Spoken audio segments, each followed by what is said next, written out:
sometimes common sense is challenging to implement, I would think.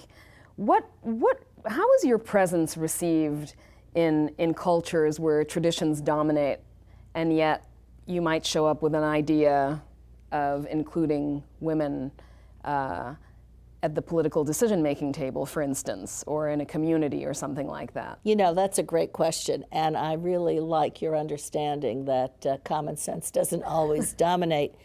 But as a representative of the United States, there would always be cordiality, protocols would be followed, but I often had the sense maybe a little bit of condescension just because of the portfolio I had.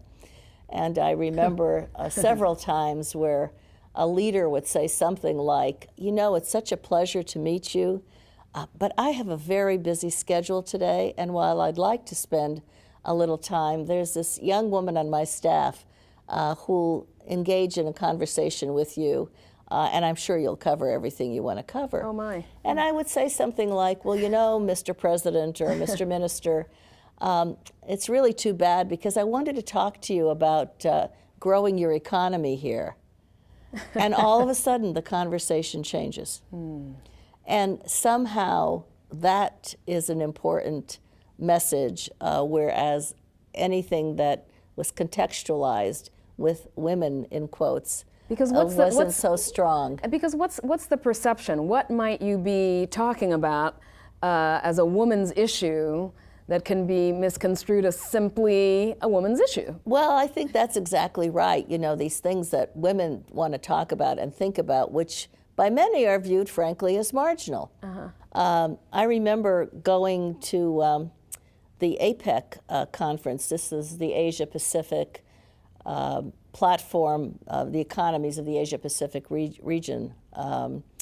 And it's a very powerful group. It includes the United States and China, but it also includes a number of smaller countries. And my colleague at the State Department had come to me and he said, are you sending anybody from your staff to the APEC conference? And I said, well, I looked at the agenda and I don't see anything relevant to what we're doing, but there is much that we could do. For example, there was all kinds of data about how much the region was losing in growth, economic growth, because the potential of women was not tapped. I said, is there anything we could do? And he said, well, you could come to Japan, which had the chair that year. It was a rotating country chair. He said, you could come and you could make a pitch to my ambassador colleagues about women and the economy. So I said, okay, I'll go.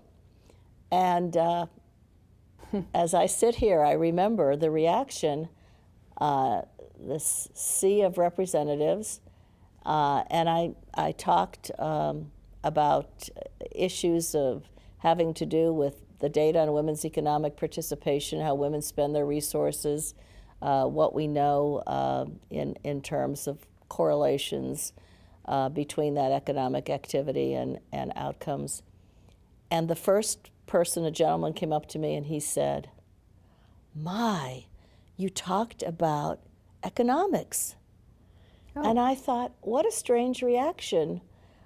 You know, maybe he thought I was going to talk about knitting, a women's manifesto or the feminist something or other. Right, sure. But it was language that resonated with what they were about. And today, that's a major part of the APEC agenda because we know how critical women's entrepreneurship is to growing economies. We know what this does in terms of jobs creation and raising incomes. We know what a difference it makes for societies. And Japan, of all places, has womenomics as a pillar of their economic platform for reform of their government's economic structures.